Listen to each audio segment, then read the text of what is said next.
আমার আল্লাহ পাক রব্বুল আলামিন কুরআনুল কারীমের ভিতরে স্পষ্ট জানিয়ে দিলেন, ও দুনিয়ার মানুষেরা, ও আমার বান্দা বান্দীরা, মনে রেখে দাও, আমিনু কামা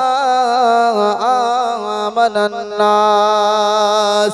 হে আমার বান্দা বান্দীরা, তোমরা দুনিয়া জমিনে যে ঈমানটা এনেছো, আমি আল্লাহ পাক তোমাদিগকে জানিয়ে দিলাম, ওই ঈমানটা অবশ্যই সাহাবায়ে কেরামদের মতো ঈমানটা আনো। কেননা সাহাবায়ে কেরামদের ঈমানটা হলো দুনিয়া জমিনে সর্বশ্রেষ্ঠ ঈমান। ভাই আমার, আল্লাহর রাসূলের সাহাবীদের এত মর্যাদা কেন? নবীর সাহাবাদের এত মর্যাদা কেন? জেনে রাখতে হবে, মনে রাখতে হবে। আমার আল্লাহ পাক রব্বুল আলামিন দুনিয়ার জমিনে যত সাহাবা ইকরাম আছেন, রাসূলুল্লাহর সমস্ত সাহাবা ইকরামের উপরে আমার আল্লাহ পাক রাজি হয়ে গেছে। জোরে বলে, আরো জোরে বলে সুবহান। সাহাবী এই শব্দটা এসেছে সুহবত শব্দ থেকে। আলোচনার দিকে একটু মন দেন। সুহবত শব্দ থেকে এসেছে সাহাবী, যার মানে হলো সঙ্গী, সহচর্য। সঙ্গী যাকে বলা হয় আরবিতে সাহাবী, আর সাহাবীর বহু বচন শব্দ হচ্ছে সাহাবা। অর্থাৎ একজনকে বলা হয় সাহাবী, আর অধিক সংখ্যক যখন সাহাবী একত্রিত হয় তখন বলা হয় সাহাবা। সাহাবী এক বচন আর সাহাবা হচ্ছে বহু বচন। আর এই শব্দটা এসেছে সুহবত থেকে, যার মানে হচ্ছে সঙ্গী। অর্থাৎ রাসূলুল্লাহর যারা ছায়ার সঙ্গে সব সময় নিজের জানকে, যারা নিজের জান মাল সবকিছু রাসূলুল্লাহর কদমে কুরবান করে দিয়েছিলেন, তাদেরকে আমরা এক হিসাবে জানি, তারা হচ্ছে সাহাবা। জোরে বলুন সুবহান। ভাই আমার, সাহাবা কাদের বলা হয়? হাফিজ ইবনে হাজার আসকালানী রাহমাতুল্লাহ আলাইহি তিনি তানার কিতাবের ভিতরে উল্লেখ করেছেন যে সাহাবী তাদেরকেই বলা হয়, সাহাবা তাদেরকে বলা হয় যারা আল্লাহর রাসূলের সঙ্গে যাদের দিদার হয়েছে ঈমানি অবস্থায়, আর যাদের রাসূলুল্লাহর সঙ্গে উঠা বসা হয়েছে ঈমানি অবস্থায়, আর মৃত্যুটা হয়েছে ওই ঈমানি অবস্থায়।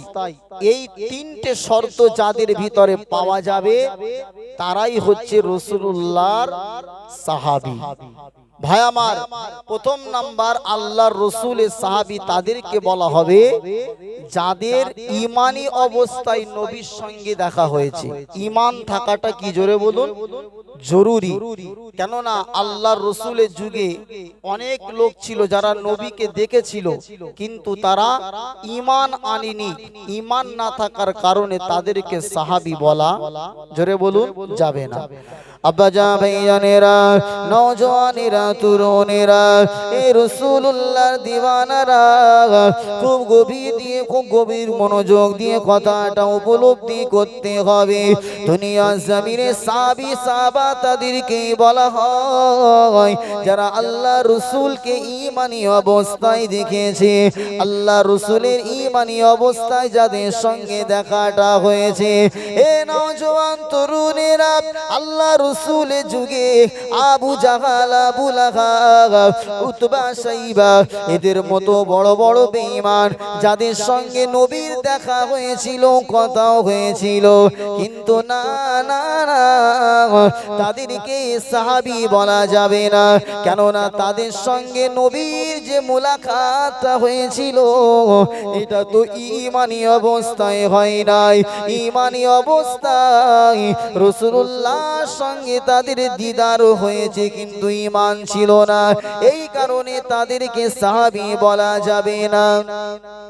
এ নওজওয়ানেরা, আল্লাহ রসুলের অনেক সাহাবী যারা আল্লাহ রসুলের উপর ঈমান এনেছিল, আল্লাহ রসুলের সঙ্গে অনেক সময় কাটিয়েছিল, কিন্তু তাদের মৃত্যুটা ঈমানি অবস্থায় হয় নাই।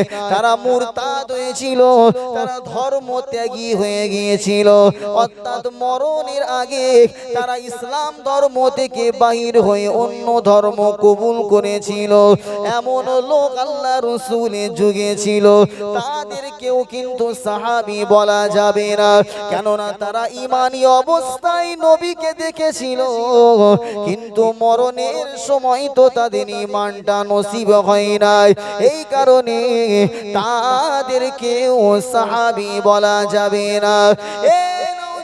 তরুণেরা, এ রাসূলুল্লাহ দিওয়ানারা, আবার সাহাবী তাদেরকেও বলা যাবে না যে আল্লাহ রসুলের নবুয়তের পূর্বে নবীকে তারা দেখেছে, কিন্তু আল্লাহ নবীর ইন্তেকালের পরে তারা সাহাবায়ে কেরামদের হাতে হাত দিয়ে ঈমানি কলেমা পড়ে মুসলমান হয়ে গিয়েছিল। তাদেরকেও কিন্তু সাহাবী বলা যাবে না, তাদেরকে বলা হবে তাবিঈ। তারা নবীকে দেখেছিল তখন যখন নবীর উপরে আল্লাহর কোরআন নাজিল হয় নাই, কিন্তু তখন ঈমান আনে নাই। আল্লাহ নবী দুনিয়া থেকে বিদায় নিয়ে চলে যাওয়ার পরে আস্তে আস্তে আস্তে আস্তে তারা সাহাবায়ে কেরামদের হাতে হাত দিয়ে কলেমা পড়ে মুসলমান হয়েছিল। তাদেরকেও কিন্তু সাহাবী বলা যাবে না। এ ভাইজানেরা, সাহাবী হতে গেলে আল্লাহ নবীকে ঈমানি অবস্থায় দেখতে হবে, নবীকে ঈমানি অবস্থায় তার সঙ্গে দেখা করা লাগবে, সে মানুষ হোক আর জিন হোক। আল্লাহ নবী শুধু সাহাবা মানুষ নয়, আল্লাহ নবীর অনেক সাহাবা জিনদের মধ্য থেকেও ছিল। জোরে বলুন সুবহানাল্লাহ।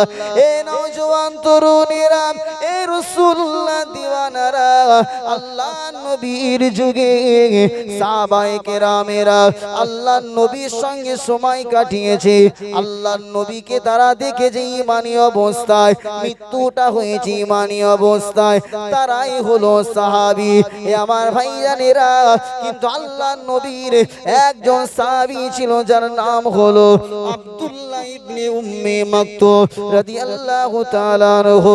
তিনি ছিলেন অন্ধ সাহাবী, তিনি নবীকে কখনো কিন্তু চোখে দেখে নাই, তারপরেও কিন্তু সাহাবী। জোরে বলুন সুবহানাল্লাহ।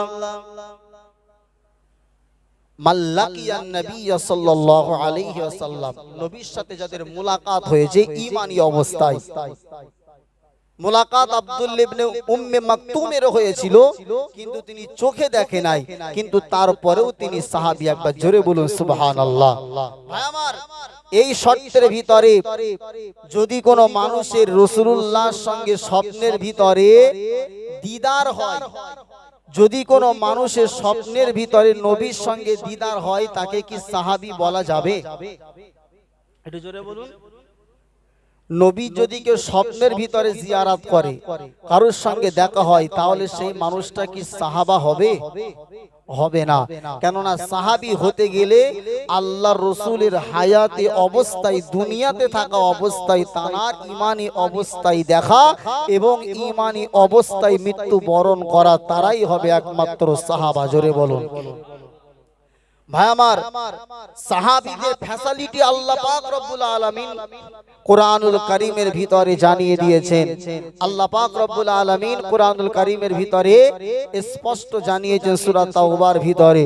আল্লাহ পাক কুরআনের ভিতরে বললেন, আল্লাযীনা আমানু ওয়া হাজারু ওয়া জাহাদু বিআমওয়ালিহিম ওয়া আনফুসিহিম আ'যামু দারাজাতান ইনদাল্লাহ ওয়া উলাইকা হুমুল ফাইজুন। আল্লাহু আকবার। জোরে বলেন। আরো জোরে বলেন আল্লাহু আকবার। হে আমার ভাইজানেরা, হে নওজোয়ান তরুণেরা, শুনে রাখো, আমার আল্লাহ পাক কোরআনুল কারীমের ভিতরে জানিয়ে দিয়েছেন, আল্লাযীনা আমানু, যারা ঈমান এনেছে, ওয়াহাজারু, এবং যারা হিজরত করেছে। আল্লাহ রাসূলের সাহাবাদের ভিতরে আবার দুই রকম আছে। এক দল হলো মুহাজির সাহাবা, অপর দল হলো আনসার সাহাবা। এ নওজোয়ান তরুণেরা, খুব গভীরভাবে মনোযোগটা শুনুন। আল্লাহ নবীর ওই সমস্ত সাহাবাদেরকে মুহাজির সাহাবা বলা হয়, যারা আল্লাহ নবী মক্কা থেকে মদিনাতে যখন হিজরত করেছিলেন, তারাও মক্কা জমিনে তাদের ঘর বাড়ি সব কিছু ছেড়ে দিয়ে, মাতৃভূমির মায়াকে যারা ত্যাগ করে দিয়ে আল্লাহ নবীর পিছনে পিছনে পিছনে পিছনে যারা মক্কা থেকে মদিনায় হিজরত করে চলে গিয়েছিল, তাদেরকেই বলা হয় মুহাজির সাহাবা। এ ভাইজানেরা, আল্লাহ রাসূলের আরো একদল সাহাবা আছে, যাদেরকে বলা হয় আনসার সাহাবা। আনসার শব্দের মানে হলো সাহায্যকারী। নাসরা ইয়ানসুরু বামানা মাদাদ করনা, সাহায্য করা। এই জন্য কোরআনের ভিতরে একটা আয়াত আপনাদেরকে বলি। আল্লাহ পাক বললেন, ইজা জাআ নাসরুল্লাহি ওয়াল ফাত, যখন আল্লাহর পক্ষ থেকে সাহায্য এসে যাবে। এখানে নুন সাদ র, নাসরুন মানে হলো আল্লাহর সাহায্য। এই নাসর শব্দ থেকেই এসেছে আনসার। এ ভাইজানেরা, আনসার শব্দের মানে হলো যারা সাহায্যকারী, যারা মাদাদ করনে ওয়ালা। অর্থাৎ আল্লাহ নবীর যে সমস্ত সাহাবারা মক্কা থেকে মদিনা জমিনে হিজরত করেছিলেন, এরা হচ্ছে মুহাজির সাহাবা। আর মদিনায় যে সমস্ত সাহাবায়ে কেরামেরা ছিলেন, এই মক্কার সাহাবাদের পাওয়ার সাথে সাথে নিজের ভাইয়ের মতো যাদের সঙ্গে আচরণ করেছিল, একটা ঘর মুহাজির সাহাবার জন্য ছেড়ে দিয়েছিল।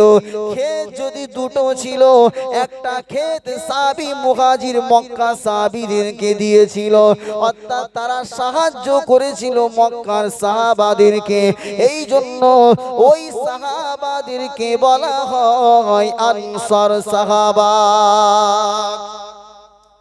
এ ভাইজানেরা, আমার আল্লাহ পাক বললেন, আল্লাযীনা আমানু, যারা ঈমান এনেছে, ওয়াহাজারু, যারা হিজরত করেছে। আল্লাহ পাক আরো বললেন, ওয়াজাহাদু বিআমওয়ালিহিম ওয়া আনফুসিহিম, এবং নিজেদের জান এবং মাল দিয়ে আমি আল্লাহ আমার রাস্তাতে যারা জিহাদ করেছে। আল্লাহ পাক বললেন, আ'যামু দারাজাতান ইনদাল্লাহ।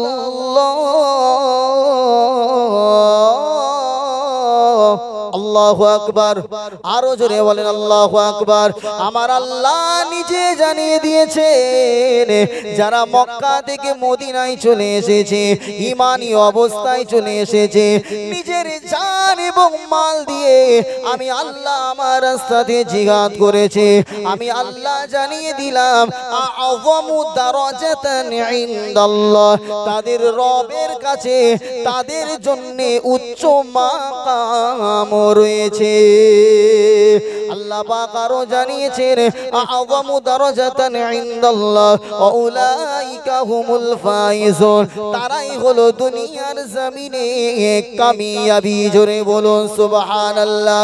এ ভাইজানেরা, শুধু তাই নয়, আমার আল্লাহ পাক আরো জানিয়েছেন, ইউবাশশিরুহুম রাব্বুহুম বিরহমাতিন মিনহু, আল্লাহ পাক বলেছেন তাদের পক্ষ থেকে আল্লাহ রিজামন্দি এবং তাদের জন্য আল্লাহ পাক রব্বুল আলামিন চিরস্থায়ী জান্নাতের সুসংবাদ দিয়েছে। আল্লাহর রাসূলের কোন সাহাবা জাহান্নামে যাবে না। একবার জোরে বলুন।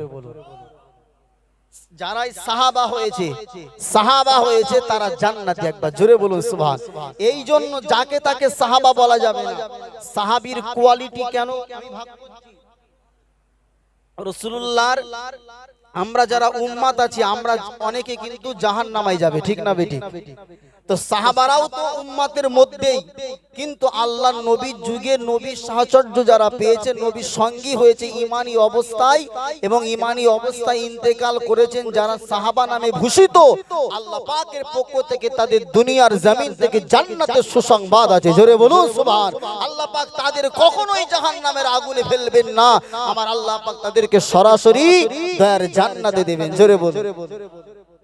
তার ভিতর থেকে আল্লাহ রাসূল বিশেষ করে 10 জন সাহাবীর নাম ঘোষণা করে গেছেন, যারা হচ্ছে আশারায়ে মুবাশশারা। কিন্তু বাকি সাহাবাদের ক্ষেত্রেও আমার আল্লাহ পাক সূরাতুল মুজাদালা 28 নম্বর পারার ভিতরে আমার আল্লাহ পাক স্পষ্ট করেছেন যে শুধু আশারায়ে মুবাশশারা নয়, আমার আল্লাহ পাক প্রত্যেকটা সাহাবার উপরেই রাজি এবং খুশি। একবার জোরে বলুন সুবহান। আল্লাহ পাক কোরআনের ভিতরে জানিয়ে দিলেন রাদিয়াল্লাহু আনহুম ওয়া রাদু আন।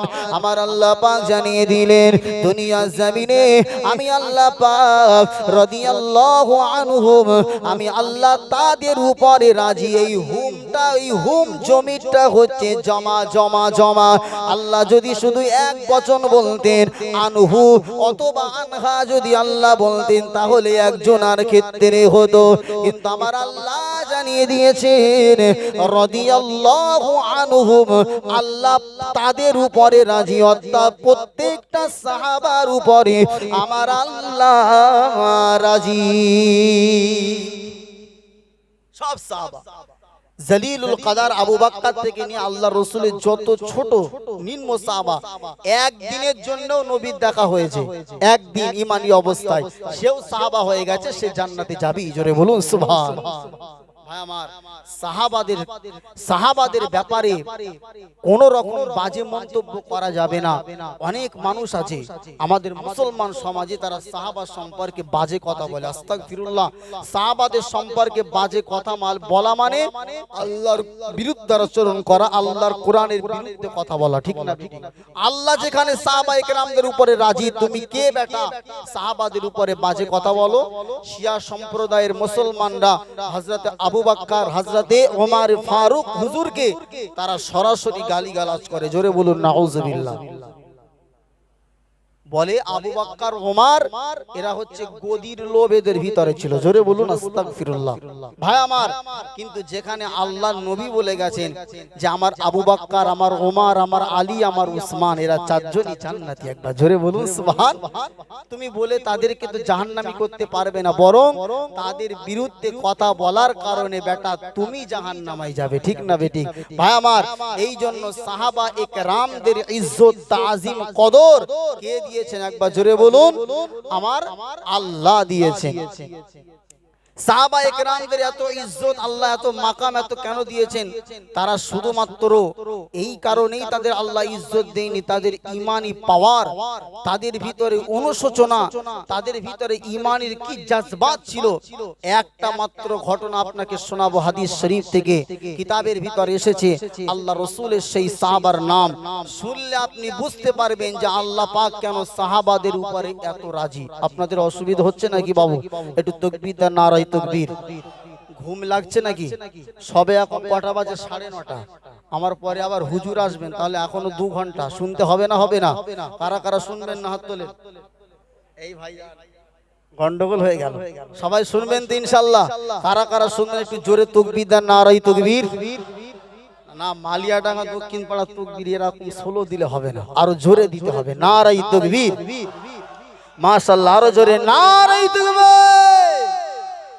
প্রভু তুমি বলেছ রাসূল দেবে না, প্রভু তুমি বলেছ রাসূল দেবে না, বলনি দেবে না ওমর, বলনি দেবে না হামজা তারি, খালিদ বিজয়ী সমর। প্রভু তুমি বলেছ রাসূল দেবে না, প্রভু তুমি বলেছ রাসূল দেবে না, বলনি দেবে না ওমর, বলনি দেবে না হামজা তারিক খালিদ বিজয় সমর প্রভু তুমি বলেছ রাসূল দেবে না বলনি দেবে না ওমরের যুগ রাশেদার সেই খেলাফত ফিরিয়ে দেবে না আলোর সমাজ কেটে কেটে আঁধার রাত বলনি দেবে না ওমরের যুগ রাশেদার সেই খেলাফত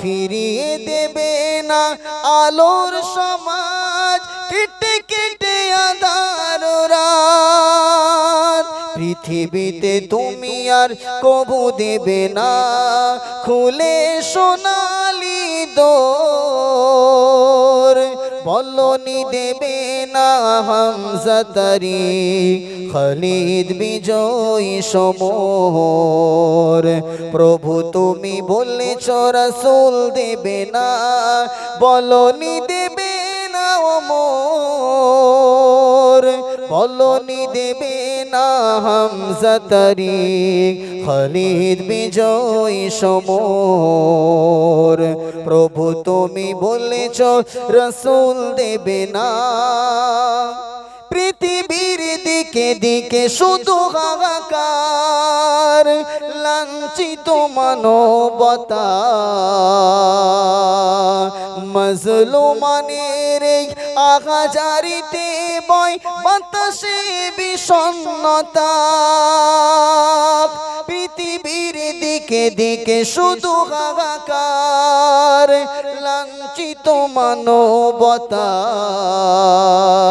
মজলুমানের আগাজারিতে বয় বাতাসে বিষণ্ণতা পুনরায় পাঠাও তুমি ওমর আবার কাটুক আঁধারি গোর বলনি দেবে না হামজা তারিক খালিদ বিজয় সমর প্রভু তুমি বলেছ রাসূল দেবে না বলনি দেবে না ওমর বলনি দেবে না হামজা তারিক খালিদ বিজয় সমর একটু আল্লাহকে ডাকে নারায়ে তাকবীর একটু মন খুলে বলবেন না নারায়ে তাকবীর ভাই আমার এই গজলের মধ্যে কবি যেটা বলতে চেয়েছেন যে আল্লাহ আপনি তো নবীর রিসালাতকে বন্ধ করেছেন নবী আর দুনিয়াতে আসবে না কিন্তু ওমরের মতো কেউ যে আসবে না এই কথা তো তুমি বলনি এই অশান্ত সমাজকে শান্ত করবার জন্য একটা ওমরই যথেষ্ট ঠিক না ঠিক জোরে বলেন এত রাহাজানি এত দাঙ্গাবাজি এই যুগে যদি হযরত ওমরের মতো একজন পাওয়ারফুল লিডার এবং নেতা থাকতো সব বেটাকে ঠান্ডা করতো ঠিক না বেটি সেই কথাটা এই গজলের মধ্যে বলা হয়েছে ভাই আমার আলোচনা কি করছিলাম কার কার মনে আছে দেখি সাহাবাদের জীবনী বলছিলাম মনে নাই যে সাহাবাদের ইজ্জত সাহাবাদের কদর আমার আল্লাহ এত বেশি কেন দিয়েছেন ভাই এই বক্সটা একটু ঘুরিয়ে দাও তো এদিকে বড় বক্সটা একে ডেকে একটু ঘুরিয়ে দাও ভাই আমার আল্লাহ রাসূলের হ্যাঁ একটু ঘুরিয়ে দাও এদিকে